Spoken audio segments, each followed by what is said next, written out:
All right, I said 3 major sections in the first half after a short preamble, getting the story going. Lessons in the authority of Jesus, decisions about the authority of Jesus. Now we are to mission with the authority of Jesus. And as I said, we looked last week at the first mission. This is really missionary effort. It's a sandwich, so we come back at the end of it when the disciples return. So at the beginning they're sent out, at the end they return, and in the meantime we have the heart of the sandwich, which is this unexpected story of the execution of John the Baptist. Mark says to us, "Now King Herod heard of him," of Jesus, "for his name had become well known. And he said, John the Baptist is risen from the dead, and therefore these powers are at work at him." The Herod that we're referring to here is Herod Antipas, the son of Herod the Great. If you read the New Testament very much, you know that these Herods kind of pop up. You ever notice that? And it can be a little bit confusing. And because I have a pretty strong element of OCD in me, I just can't avoid now wringing the life out of this little piece of information about Herod. So my conviction is once per lifetime, every Christian should be forced to look at the family tree of Herod, and this is your lucky day. So here we go. We're going to rip through this quickly. I don't want to get preoccupied. I think about 5 minutes is what I budgeted for this, but let's go through it quickly. This is probably what Herod looked like. We have images from the first century that, at least in composite form, suggest he may have looked something like this. His first wife was a woman named Doris. Doris was probably about 20 when they married. He was about 25. They had one son. The son's name was Antipater, named in honor of Herod the Great's father, Antipater. Herod executed Antipater for allegations of treason when in the year 4 BC.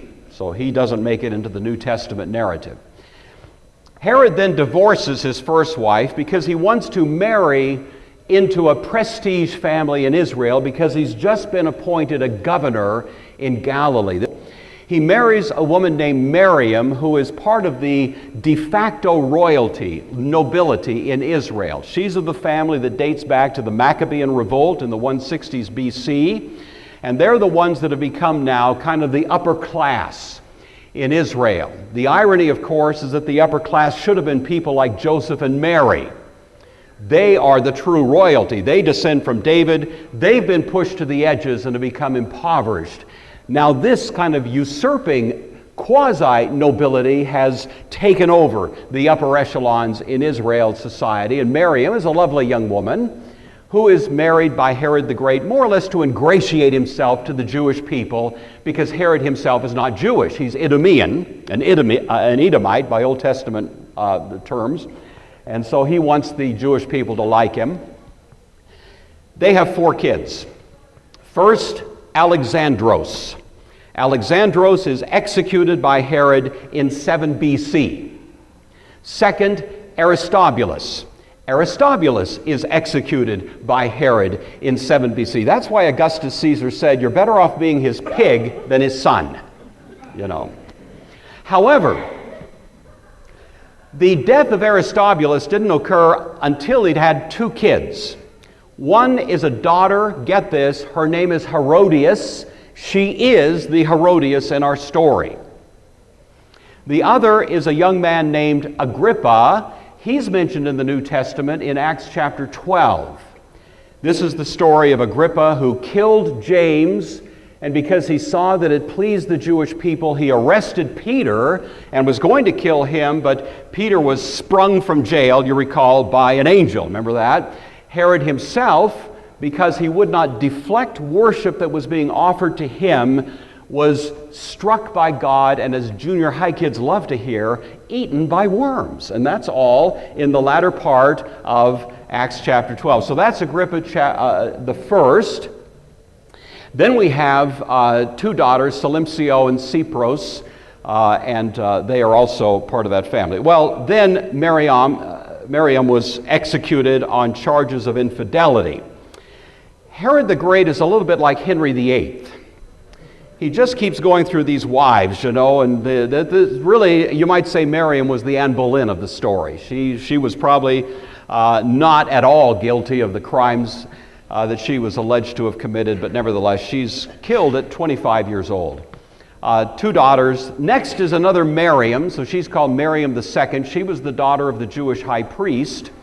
She gave birth to Herod Philip. Herod Philip married his niece Herodias. And by her they had a daughter, Salome. She's the daughter that danced in the story that's before us. Herod Philip felt there was too much heat in the kitchen. He moved to Rome and sold life insurance. Well, some of that's apocryphal, but anyway, he moves away. Herodias didn't like that. She wanted to be part of the royal class in Israel, not more or less obscure in Rome. But she's there with her husband, who is also her uncle, Herod Philip. All right. The next wife of Herod is named Malthace. She has 3 children by Herod. The first is a man named Archelaus. Now you may remember in the story of the Nativity, as Matthew tells it, there's one mention of Archelaus. Archelaus is the guy who took over in Judea after the death of Herod the Great. Joseph had taken the Holy Family, you recall, to Egypt, was hiding out there. On the death of Herod, he returns, but Matthew tells us when he heard that Archelaus was reigning in the place of his father, remember that? He decided not to stop off in Judea. He just went straight through and made his home in Nazareth. Archelaus himself was universally hated. He was eventually sacked by Augustus Caesar, went off into exile. That's the last we really hear about him. By the way, Judah from that point on was ruled by procurators, not kings.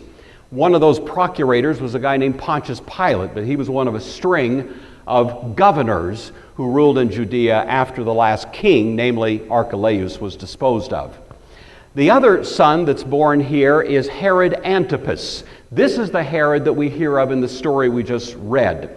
So this is the one who had John the Baptist executed. He married Herodias. It was her second marriage. This is why it was a marriage that was condemned by John the Baptist. He had actually gone to Rome, gotten a little Twitter-pated with respect to Herodias, actually proposed to her there while she was still married to her first husband. She accepted and eventually came back to Judea because she wanted to live in the bright lights of being royalty, and so she switched husbands, you see, to go with Herod Antipas. That's what John the Baptist condemned in his sermons. A daughter was born to them as well, named Olympias. Then there was the 5th wife. Her name was Cleopatra of Jerusalem. Just to make sure your head hurts a little bit, they also had a son, Herod Philip. So there's 2 Herod Philips. That's rather confusing. I don't know why you do that, but they did. This is the Herod Philip who wound up ruling in Iturea, which is a region to the east of Galilee, contiguous border there. And so we hear of 2 Herod Philips in the New Testament, but they're not the same guy. One was the guy in Rome, one is the ruler of Iturea. They also had a son, Herod. We don't know anything about him. He probably died in childbirth. Then there were 5 more wives.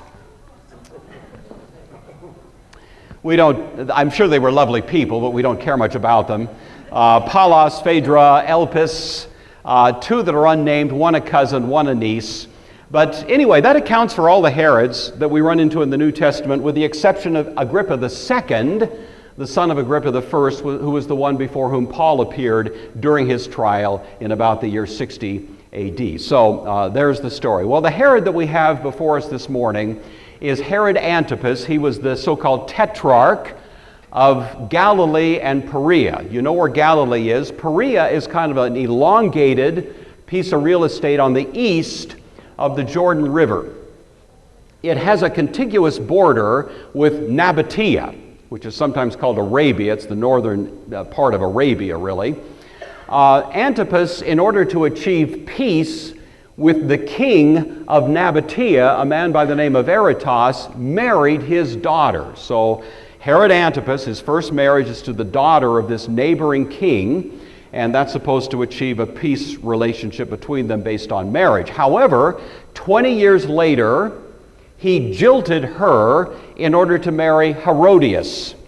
So Herodias, as you can see, divorces one uncle to marry another uncle. And that's what brings her back into the region of Israel. Now, if you really want a headache, think about this. Salome, the granddaughter of Herod the Great through her father, Herod Philip, is the great-granddaughter of Herod the Great through her mother. A little trivia, you know. If you're ever on Who Wants to Be a Millionaire, that could be the million-dollar question, so you might just want to tuck that away. Well, John the Baptist, of course, publicly condemned this marriage of Antipas to his brother's wife. That's what got him arrested, because he was publicly condemning that marriage. Antipas rejected his first wife. The king in Nabatea was not pleased. And about 7 years later, he attacked Antipas, this was in the year 36, and basically wiped out his army. Antipas survived, but he was never the same. In fact, Caligula, the Roman emperor of that moment, sacked Antipas because he was such a miserable failure. That's the last we hear of Antipas. The Jewish people, as we're going to hear in a moment from Josephus, viewed this destruction of Antipas as God's judgment against him because of what he had done to John the Baptist, who was so widely respected among the Jewish people. So there's King Herod. Herod Antipas. Herod, of course, thinks maybe John the Baptist is risen from the dead. We know that in ancient Israel there were a whole lot of theories blowing around. Not every Jewish person was an Orthodox Jewish person. There were a lot of Eastern views that came in, especially Pythagoreanism and ideas of transmigration of the soul, reincarnation, and so on. And it may very well be that Herod Antipas had some of that kind of in his head as he was thinking about Jesus and these miraculous things that were happening, and maybe his guilty conscience saw in that the prospect of a haunting by this returned John the Baptist. In any event, this story is the heart of the sandwich, as I was saying. It seems to stand for the idea that faithful mission on behalf of Christ is going to pick a fight with this world. Don't be surprised, my friends, John says, if the world hates you. It's not hating you as much as it's hating the Christ who is in you, who provokes a huge amount of diabolical animosity as he pushes back the gates of hell. And sometimes we are found in the crossfire. John is seen a little bit as a foreshadowing of Jesus himself. John is, as it were, brought as a lamb to the slaughter by a corrupt and vacillating ruler. But Mark is also meaning to encourage his own audience, because they also are being brought like lambs to a slaughter by Nero, who's also a corrupt and unstable ruler. And so probably as they read this story, they can see a little bit of the instruction that they're supposed to derive from the experience that John the Baptist had. Well, Herod thinks it's Jesus. Herod thinks it's John the Baptist. Others said it's Elijah. Some said it's the prophet. Elijah was a popular candidate because Elijah is one of only two people in the Old Testament that never dies. You know, Enoch walked with God and was not, back in Genesis. Elijah took his sidekick Elisha out across the Jordan. Elijah went up on top of a mountain and started singing, "Swing low, sweet chariot," and down it came, and sure enough, coming for to carry me home, and it went home, you see. And the Jewish people had an idea that Elijah was just up there somewhere, kind of in outer space, you know, orbiting, and that one of these days he would come back. And that was actually reinforced by the prophet Malachi, who in the very last paragraph of his prophecy, which is the last paragraph of the Old Testament, said, "Before the great and awesome day of the Lord, Elijah will return." And so there was kind of a highly developed expectation that, you know, Elijah might show up. And so here's Jesus. Maybe he's Elijah. Maybe he is the prophet. You know that in the book of Deuteronomy, Moses had predicted that someday one would come who would be a prophet like Moses, but greater. The text in Deuteronomy reads, "The Lord your God will raise up for you a prophet like me from your midst, from your brethren. Him you shall hear according to all you desired of the Lord your God in Horeb in the day of the assembly, saying, Let me not hear again the voice of the Lord my God, nor let me see this great fire anymore, lest I die. And the Lord said to me, What they've said is good. I will raise up for them a prophet like you from among their brethren, and I will put my words in his mouth, and he shall speak to them all that I command him. And it shall be that whoever will not hear my words, which he speaks in my name, I will require it of him." This has been seen really ultimately as a prediction of the coming of Messiah. So in some ways, people that said this is the prophet were right. Jesus was certainly more than a prophet, but not less than a prophet, and probably was the fulfillment of that expectation. Others said he's just one of the prophets. The prophet Haggai in the Old Testament had said a time would come, this is in chapter 2, when God would shake the nations. We're coming up on Messiah, not long. I always love it when John Frankhauser stands up in the sanctuary and shakes the sanctuary. The shaking of the nations. It's wonderful. It's a text from Haggai. The people of Israel believed that someday God would shake the nations, and they thought he would do that by unleashing many prophets. And so some thought, well, maybe this is the harbinger of these many prophets who are going to come and shake the nation. So all kinds of people trying to put Jesus in some sort of category, some kind of box. None quite fit, but you can see how all of their imaginations were spinning. Well, Herod insisted, this is John, whom I beheaded. He's been raised from the dead. He heard about Jesus, about his miracles, believed that John had probably returned to haunt him. There's been lore that's gone back thousands of years that if someone dies a violent and unjust death that is not cared for by human institutions of justice, that person will come back and haunt you. That's not biblical teaching, but it has been a popular idea, and even Herod was wondering if this was John the Baptist coming back to haunt him because of the vicious murder that he'd committed against John. We know that by the time of the trial of Jesus, Herod had more or less left behind his anxieties. Jesus was probably tried about a year later. Pontius Pilate shuffled Jesus off to Herod when he heard that Jesus was from Galilee, and Herod, of course, had jurisdiction in Galilee, and Pontius Pilate's just trying to get rid of a problem. So he says, "Oh, good, you're from Galilee, go see Herod, And in that confrontation with Herod, Herod just wants to see some magic tricks. He's heard Jesus can do magic. He wants to see some. I'm not a great fan of the musical Jesus Christ Superstar, but I do think they captured Herod Antipas pretty well in that one line when Herod says to Jesus, "Show the world that you're no fool. Walk across my swimming pool." That's kind of what Herod wanted. He wanted to see some show, some rabbits coming out of a hat. Jesus didn't oblige him. Jesus winds up back with Pontius Pilate before it's all done. Well, Herod himself, Mark tells us, had sent and laid hold of John and bound him in prison for the sake of Herodias, his brother Philip's wife, for he had married her. The prison in which Herod bound John the Baptist was Machaerus. Machaerus was a fortress built at that border between Perea and Nabatea. The fortress had actually been built by Herod the Great, his father.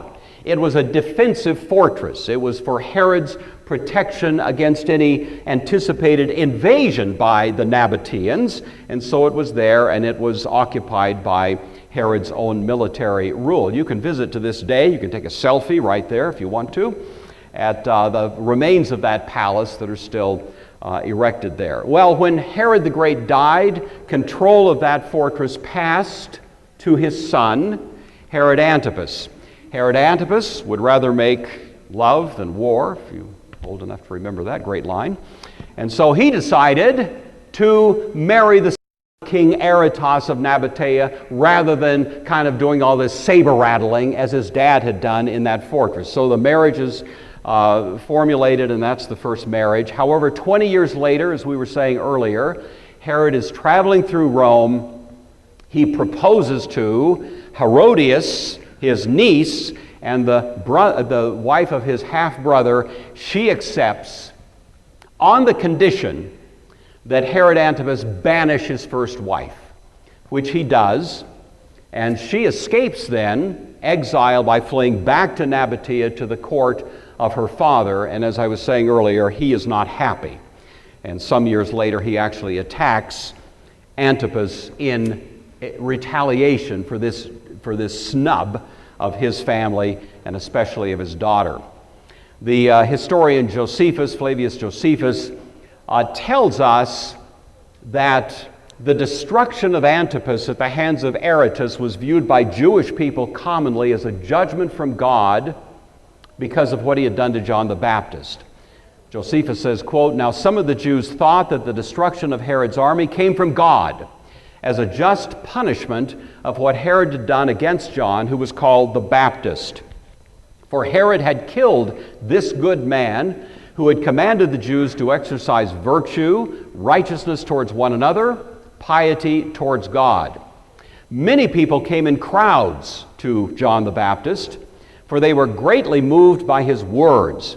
Herod, who feared that the great influence John had over the masses might put them into his power and enable them to raise a rebellion, for they seemed ready to do anything he should advise, thought it best to put him to death. In this way, he might prevent any mischief John might cause and not bring himself into difficulties by sparing a man who might make him repent of it when it was too late. Accordingly, John was sent as a prisoner out of Herod's suspicious temper to Machaerus, the castle I already mentioned, and was put to death. Now the Jews thought the destruction of his army was sent as a punishment from Herod and a mark of God's displeasure with him." All right, that's Josephus' account. Josephus, the Jewish historian, has no interest in the biblical account or defending Christianity at all. He's just writing as a detached Jewish historian. And you'll notice a difference, don't you? There's a little difference in the account of these two. I think the best way to think about that is that, number one, those stories are actually compatible. Josephus is much more interested in the political background of what's going on, and that's his focus, whereas Mark, of course, is much more interested in what you might call the moral dynamics of the story, and especially these three characters that I mentioned earlier. Antipas, enemy number one, vacillating, spineless, political expedient, subject to flattery, just, that kind of guy. The Christian movement has had to deal with that kind of political opposition down through history. Just folks that are too sort of wishy-washy to be worth much either way, but they just create problems. Then you've got the more determined enemies. Herodias, cunning, scheming, she's smart, she wants John out of the way, and if she can't do it up front, then she's going to do it by some kind of subterfuge. And she's the one probably who has the greatest malice, it seems, in the story. And then you got Salome, who almost comes off like a prostitute. She'll just sell herself to the highest bidder. She's absorbed in her own interests. She really doesn't care about John the Baptist or anyone else. She cares about her own lot in life, and so that's the way that she approaches it. And these three sort of cover the waterfront of the way the Christian faith has had to navigate resistance down through history. So anyway, maybe Mark is giving us something like that. John had said to Herod, "It is not lawful for you to have your brother's wife." This is in the imperfect tense, could be rendered, John kept saying to Herod. This wasn't just one passing remark in one sermon, This was John constantly coming back and beating the drum again and again. It's not lawful for you to have this woman as your wife. Jesus had said of John the Baptist, "Among those born of women there has never arisen greater than John the Baptist." And at least I think part of that great tribute he gives is the courage that John himself must have been exercising to take these kinds of public stands against the power that was ruling in that time. Certainly, some of the greatest moments in Christian history have turned on people similarly rising in great courage to condemn public corruption, sometimes political corruption, sometimes ecclesiastical corruption, but down through history we see that. In any event, John said it's not lawful for you to have your brother's wife. The Old Testament background for this is that Moses forbid a man to marry his brother's wife. That is, for her to divorce one husband and marry another one. And so that was the backdrop. The exception was if the brother died, then the living brother could marry that widow and raise up, in the name of the deceased brother, children who would carry on the family name. And so in that kind of patriarchal society, that was the rule that applied. That was, of course, the backstory of the story of Ruth in the Old Testament, as you probably know. Well, here, of course, none of those rules applied. The brother hadn't died. They already had a child. There was no legitimacy in this marriage whatsoever. Herodias held it against him and wanted to kill him, but she could not. She had come back to Galilee wanting to be the queen. She wanted to have the good life. She wanted to be esteemed in the public eye. You know, she wanted to have that kind of upper crest experience of being royalty, and this was her best chance to do it, and that's why she'd married Antipas, was because she wanted to have that kind of benefit. And now all of a sudden you've got this noise ruining everything. John the Baptist publicly condemning this marriage and raising public ire against her, and she's losing everything that she thought she was going to enjoy. And that arouses in her what seems like a much more deep and bitter kind of animosity. It is the case, I think you know, that when you engage in moral reproof of people in power, the response is more likely to be bullying than it is to be self-examination and repentance. I'm going to avoid saying anything about the current public election cycle, but you probably can think of examples of that. Moral reformers down through history have wound up discussing their grievances more likely at a stake than at a table. To wit, John Huss, burned at the stake. Council of Constance, 1415. Girolamo Savonarola, the great moral reformer in Florence at the height of the Renaissance, similar fate. William Tyndale, the brilliant linguist, translator of the New Testament into English, critic of the reigning powers in England, burned at the stake for his efforts, and how many others in history who've had the courage to rise up and challenge public corruption and wound up being bullied into some kind of consequence like that. Well, Herodias couldn't do anything directly about John the Baptist. She was paralyzed, at least in terms of an overt action against him, but she was not above scheming some more subtle approaches. The reason she couldn't do anything was because Herod feared John. Knowing he was a just and holy man, he protected him, and when he heard him, he did many things and heard him gladly. It's one of the oddest verses in the Bible, isn't it? Just think about it. Read it. He feared John. He knew he was just and holy. He protected him. When he heard him, he did many things, and he heard him gladly. All right. Well, Herod feared John. There's something dreadful about a truly holy person, Solomon tells us the righteous are as bold as a lion. He also says the wicked show a bold face, but flee when no man pursues. Mary, Queen of Scots, had an ongoing conflict with the founder of the Presbyterian Church in Scotland named John Knox. Mary, Queen of Scots, was terrified of John Knox. All he had was a Bible and a pulpit. That's all. And yet she's reported to have said repeatedly she feared his sermons more than she feared any army or navy in the world. That's how much clout was exercised by this one guy. And actually, John Knox stood about this tall and weighed 100 pounds. Just this little... And yet the power that he exercised there. Well, Herod protected John. Something, maybe he was being gradually won over.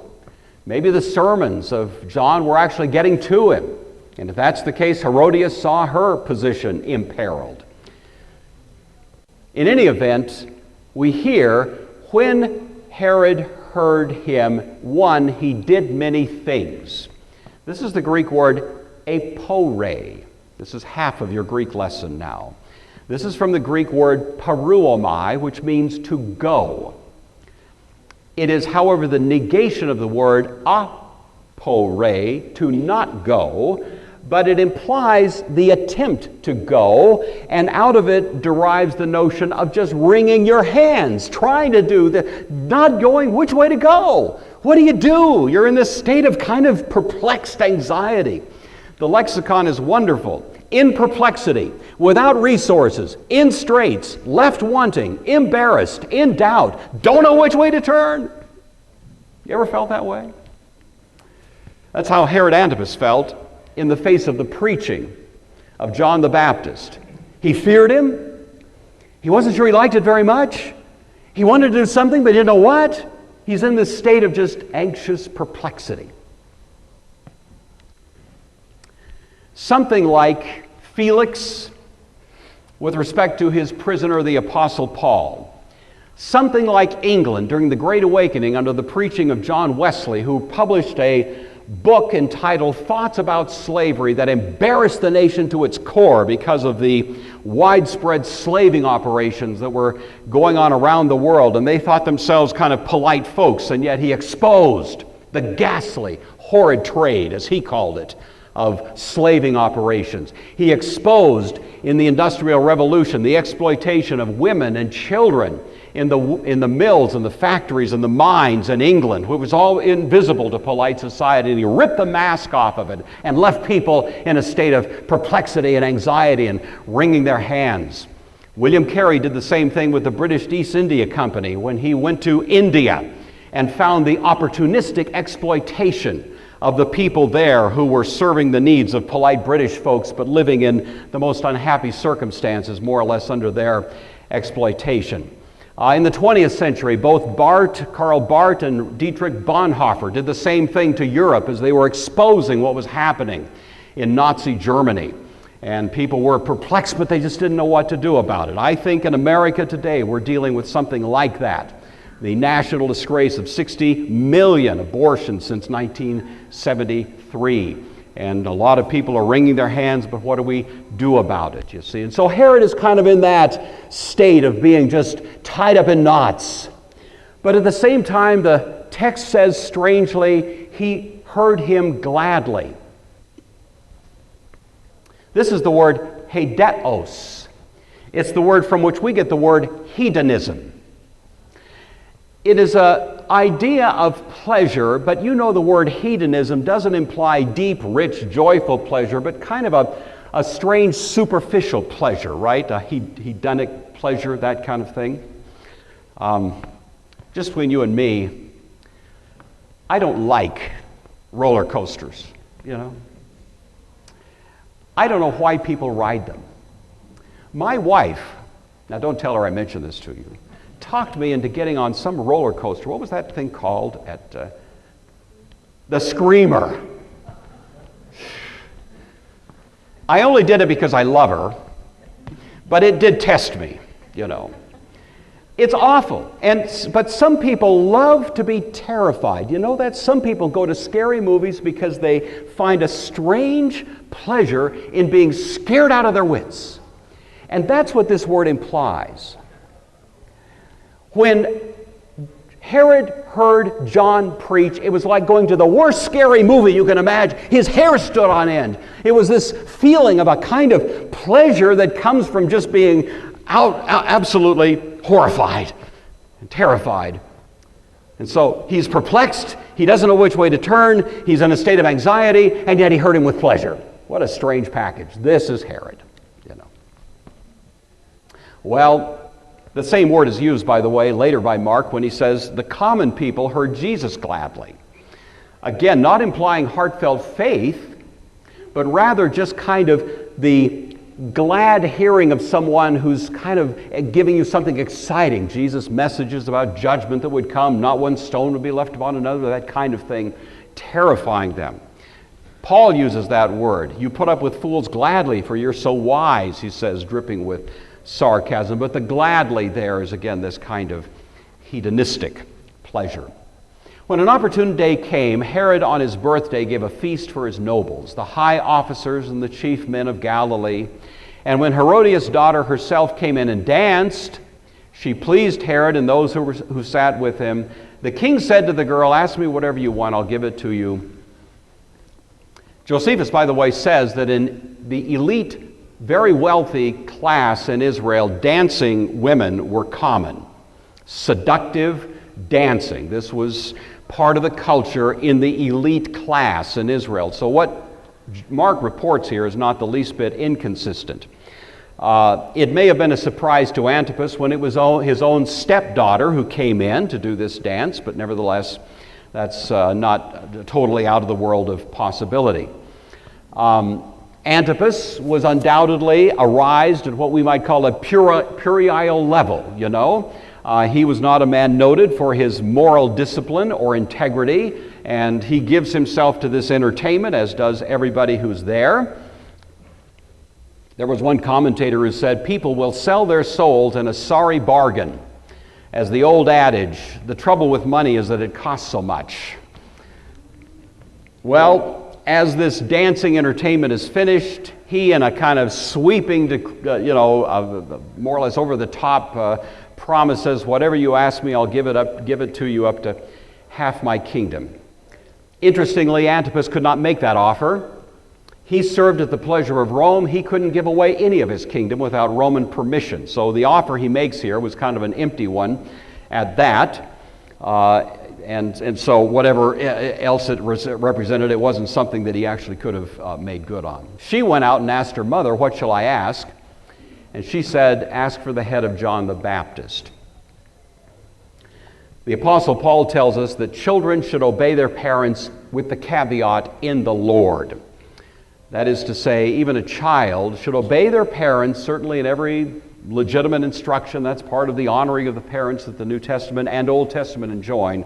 But if a parent commands a child to commit a criminal act, to do something that is contrary to the law of God, that child in good conscience can say no. No, sir. Respectfully, but firmly.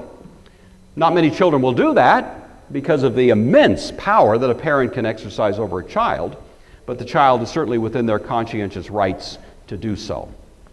Well, Salome, the daughter, of course, doesn't go there. So Herodias is able to make her daughter, Salome, an accessory to murder purely to satisfy her own malice.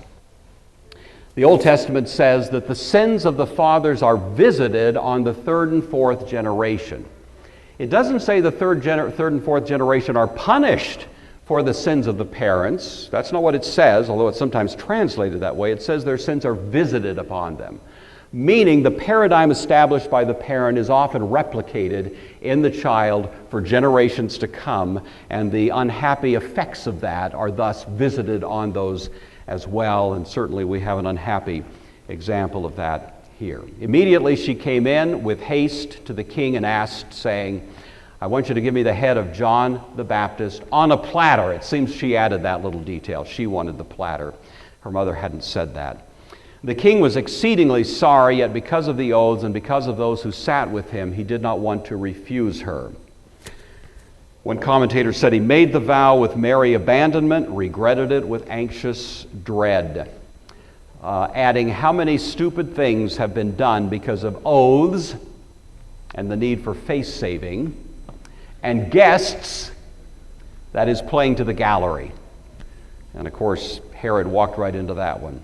Immediately the king sent an executioner, commanded his head to be brought, and he went and beheaded him in prison. The executioner was the speculator, from which we get the word spectator. It was actually technically in the ancient world a watcher, and from that derived the idea of a bodyguard. It was Herod's personal and most intimate devoted, and more or less ruthless defenders. They just did without question whatever he asked. They were assassins. That was their primary function. So they were only really quasi-military, but they had that kind of bodyguard status, and that's who he sent to do this. Someone who doesn't ask questions, does as commanded, and that's exactly what happens. He brought his head on a platter, gave it to the girl. The girl gave it to her mother. When his disciples heard of it, they came and took away his corpse and laid it in a tomb. The translator of the Vulgate Bible, Jerome, writing in the 3rd and 4th centuries on this text, says the following. This is based on historical sources available to him. He says the following, quote, "When the head of the Baptist was brought, Herodias barbarously thrust the tongue through with a bodkin, as Fulvia is said to have done over and over again the tongue of Cicero, thus verifying what Cicero had once said while living, that, quote, nothing is more revengeful than a woman. Because they could not bear to hear the truth, therefore they bored through with a bodkin the tongue that had spoken the truth." It's a very powerful quote. I don't know what you think about that part about a woman, because I think men are equally capable of that particular malicious response as well, but be that as it may, that may have in fact happened. All right, Sunday school lesson for the morning. Number 1, service in the cause of Christ will arouse hostility. We were saying last week, Jesus will be there ahead of you as you go on your Christian mission, whether around the world or around the block. You can bank on Jesus being there and preparing the way for what he has sent you to accomplish, but brace yourself. The gates of hell don't go down without a fight, you know. There is entrenched evil in this world, and it doesn't give up its turf very easily. And so as we go and serve Christ, there is predictably going to be resistance. We should just get used to the idea. It's not because we're being obnoxious, hopefully not, but it's because, as Jesus himself says, the world has hated me. There's a hostility to King Jesus taking back what is his. The strong man doesn't want to be plundered. And so as we act on his behalf, we can anticipate that kind of hostility. It may not wind up in you being beheaded, as it did with John the Baptist, but I tell you, statistically speaking, I think most of you know this, it's highly probable, virtually certain, that in the time I've been up here speaking to you in this Sunday school class, somebody in the world has paid for their faith with their life, probably several, you see. We're here, and we can thank God we're here in relative safety and comfort, but it ain't that way everywhere. And where people are faithfully representing the cause of Christ in this world, there are those who rise up in a rage against them that can be bloody and violent. We should be praying for our brothers and sisters in Christ, because that is what's happening, and there are resources available online and elsewhere that will tell you where these things are happening and how we can help in that great venture. Second, our part is to love and pray for our enemies. Paul says the weapons of our warfare are not flesh and blood. It's tempting.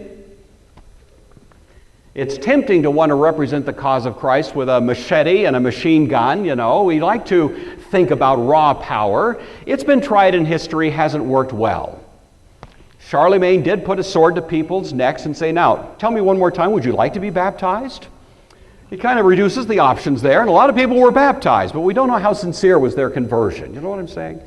And Paul, of course, I think calls us, as does Jesus in the Sermon on the Mount, to a higher standard of not retaliating or using force to fight force, but realizing in the final analysis, God's part is to vindicate Christ and his people. Paul says, give place to wrath, vengeance is mine, I will repay. Some of you serving as Stephen ministers, elders, deacons, others, you have found yourself in the crosshairs of resistance, you know.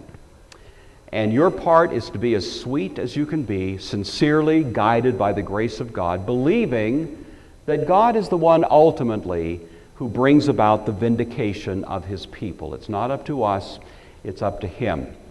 A lot of people were nervous about Saul of Tarsus. when he was heading toward Damascus. And then Saul of Tarsus ran into this lion. And the lion said, "Saul, Saul, why are you persecuting who? Me." When God's people confront some kind of resistance in this world, whether their name is John the Baptist or anybody in this room, Jesus takes that personally. Why are you persecuting me?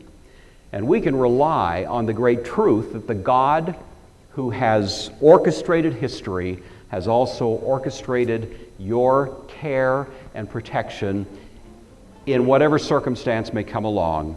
And on that occasion, of course, Saul of Tarsus became the Apostle Paul, because God is bigger than the resistance that may be mounted in this world.